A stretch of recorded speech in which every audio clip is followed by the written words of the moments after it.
السلام عليكم، كي راكم؟ ان شاء الله كامل راكم بخير وانتم تشوفوا في هذا الفيديو انتم في احسن الاحوال. كما راكم تشوفوا اليوم جبت لكم وصفه محبوبه الجماهير اللي هو الكعبوش بطريقه سهله مبسطه، اي مبتدئه يعني تقدري ديريه. الاهم يجي ما يقهمش ويجي يقعد طري مده طويله، يعني مهما يقعد يعني يقعد لك الطري. كما راكم تشوفوا شوفوا هنا نقسم لكم، شوفوا كيفاش يجي طري، يجي ما شاء الله وما يجيش ميدم. نروحوا للوصفه تاعنا بلا ما نطول عليكم. ما تنسونيش بالجيم الفيديو، الجيم الدور تاعو الفيديو تاعي كي ديروا جيم يعني يطلع في محرك البحث والناس يشوفوه واحد اخرين وينضموا للقناه تاعنا. هذا هو دور الجيم. وما تنسوش تخلوا لي التعاليق تاعكم اللي تحفزني، نقول لكم ربي يحفظكم ان شاء الله كامل لكم، تخلوا لي ديك التعاليق الشابه. نروحوا للوصفه تاعنا. هذه الوصفه نحتاجوا فيها، ما نحتاجوش فيها مقادير بزاف، فيها سميد متوسط وفيها التمر وفيها الزبده. هادو هما المقادير اللي نسحقوهم في هاد الوصفه، وسهله وديرها في 5 دقائق. نروحوا للوصفه تاعنا. حاجه الاولى جيبي لي سميد متوسط اللي نخدموا به المقرود. انا خدمت صراحه بماما، ولا تقدروا تخدموا بالبركه، هادو زوج النوعيه مليحه صراحه.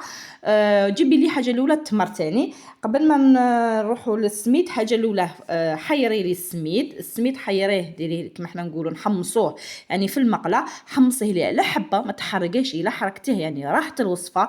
نقصي النار ومره مره قعدي تخلطي حتى يصفر كامل ويتخلط معاك. والتمر هنا نجيب التمر تاع الحبه، انايا ما نخدمش بهذاك تاع المعجون، هذا تاع الحبه. فوريه كما حنا نقولوا غير شمن النار باش يطرى. هذا مكان شنديرو العبر اللي نعبروه تمر، نعبروه سميد محير.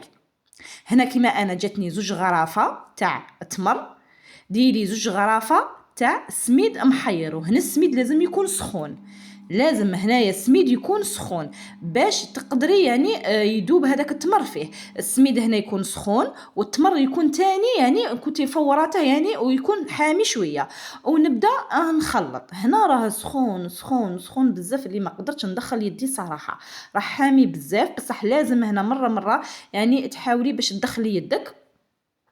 وهنا مادام راه سخون شنديرو، جبت حوالي 200 غرام تاع زبده، يعني 200 غرام تاع زبده. يعني الباطه هذيك تاع 250 قلعي منها، يعني هذيك الصغيره قلعي منها 50 غرام وديري 200. وقعدي تدخلي في داك الدهان. هنا ما تزيديش الدهان، يعني دوك هو يطلق التمر يدوب يعني مع داك السميد اللي راه حامي، والدهان هذاك دوك يلمه لك. وهنا شوفي بداي ديري في هذه المرحله، شوفي كي شغل تعجني باش هذاك التمر يدخل مليح في السميد تاعك. شوفي هنا ديري هكذا بنيه يعني باش التمر تاعك يعني يدوب ويدخل في هذاك كيما راكم كي تشوفي يعني داير كره، يعني كيما راكي تشوفي يعني خلاص، يعني هذا هو يعني العبر. شوفوا كيما هنا نديرو 500 غرام نقولوا حنا تاع رطل، ديري حوالي 250 يعني نصها تاع دهان، فهمتي؟ درتي 250 تاع 500 غرام تاع سميد، ديري 250 تاع زبده.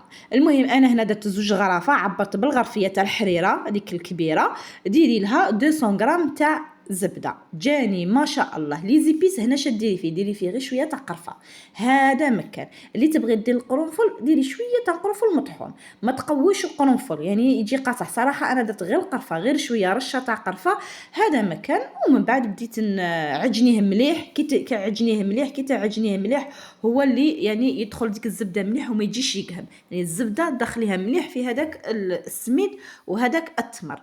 دوك التمر هذاك يدوب مع هذاك السخونيه والزبده تدوب، يعني تتحصلي ديري كره تتحصلي على هذا الشكل. كاين بزاف اللي يبغوا يديروه في الطابع، تقدري ديريه في الطابع يعني كيما راهم يديروه. انا صراحه يبغيه الزوج تاعي يبغيه كيما هكا، يعني ما يبغيش هذاك تاع الطابع، يقول لي خليه لي كيما هكا.